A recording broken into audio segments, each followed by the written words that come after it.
I don't know which page of Abubakr radiallahu ta'ala anhu's life we should open and where we should start. Shall we start upon the first day he calls people towards Islam and 7 people enter Islam because of him and he benefits people? Shall we talk about the day when he goes and frees a slave, Sayyidina Bilal radiallahu ta'ala anhu? Should we talk about the day when the Prophet ﷺ said that we are going in the path of Allah and we need to equip all of this army, food, clothes, whatever it may be, bring what you have. And what does Abubakr Siddiq do? Abubakr Siddiq comes and drops off, Umar comes and drops off, but the Messenger of Allah ﷺ, he was such a wise man. He asked, "Oh Abu Bakr, how much did you leave behind? Oh Umar, how much did you leave behind?" Abu Bakr said, "I left Allah and His Rasul behind." Umar said, "I left half my stuff behind." Should we talk about that when Abu Bakr Siddiq radiallahu ta'ala anhu, he is made the Khalifa, the Prophet ﷺ has passed away and he is now the successor of Rasulullah ﷺ, and the children of Medina and the poor of Medina now say, "Oh Amirul Khalifa to Rasulullah, the successor of Rasulullah ﷺ, will you still milk our goats? Will you still milk our goats?" Just think for this for a moment. This was service. This was Abu Bakr Siddiq involved in his community, going to the women, the widows, the orphans, the needy, the poor in his community and milking the goats for them. Abu Bakr said, "What a bad job. What a bad job would it be that I take that job and it stops me from doing good deeds." Just think for a moment. We could write this with gold. What a bad job the Khilafah would be, becoming the head of state would be, if it stops me from doing good deeds. Allahu Akbar. Allahu Akbar. Abu Bakr and Umar radiallahu ta'ala anhu would compete with one another in good deeds. They had this race with each other in good deeds. On one occasion, Abu Bakr Siddiq radiallahu ta'ala anhu is the Khalifa.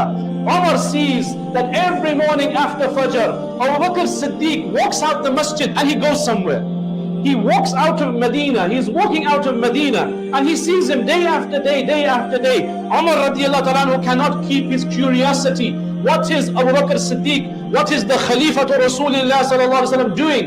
Oh, Umar radiallahu ta'ala anhu then follows him, can't keep his curiosity. And may Allah bless Umar for following him. For we have this story here today. After following him and walking way out of Medina, somewhere out of the boundaries of Medina, somewhere into the beginning of the desert, he sees that Abu Bakr Siddiq enters a house and he goes in there. Umar is waiting and the sun has risen and it has become quite hot, which means it's about duha time. It may be 8, 9 o'clock. First sunrise is round about 6, 7 on average in Saudi Arabia, 6 o'clock roundabout. It has become hot. Abu Bakr Siddiq leaves the house and goes. Umar radiallahu ta'ala anhu, after he's gone, follows him to the house and knocks on the door.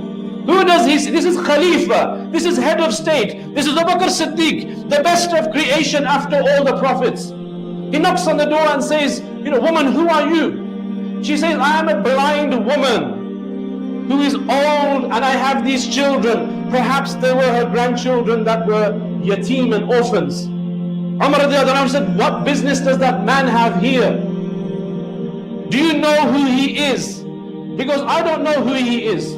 He's never told me, he doesn't tell me, and he never will tell me. He just comes and he goes." What does he do? He comes in and he cleans my house. He cleans my house.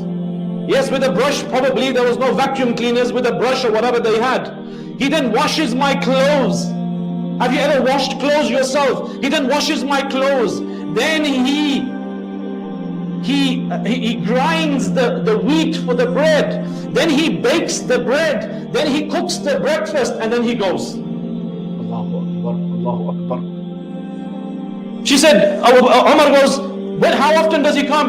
She goes, "He comes every single day and does this at my house." And then he goes. Allahu Akbar. Now me and you, it's very easy to put our hand in our pocket, drop the money and not be involved. I call giving sadaqah, zakat, not being involved. It's easy peasy. They will say to you, you come to someone and say, "Can you help us out with this? Can you help us out with that? We need some people to do this." "Well, I'll give you some money. Here, have some money." That's not being involved. You will find actually the Sahaba were more engaged in the involvement than just the physical giving. Serving, khidmah, and being involved in everything was done by the Sahaba. And me and you have to ask ourselves at the end of this, that putting my work aside, my family aside, how involved am I in my community? Why doesn't my local masjid, why doesn't the Abrahamic Foundation, if you take for instance, have a food bank? Why doesn't the Abrahamic Foundation have a clothes bank? Why doesn't the Abrahamic Foundation have a refugee support meeting? Why doesn't the Abrahamic Foundation have some advice for the homeless? Have some advice for the destitute?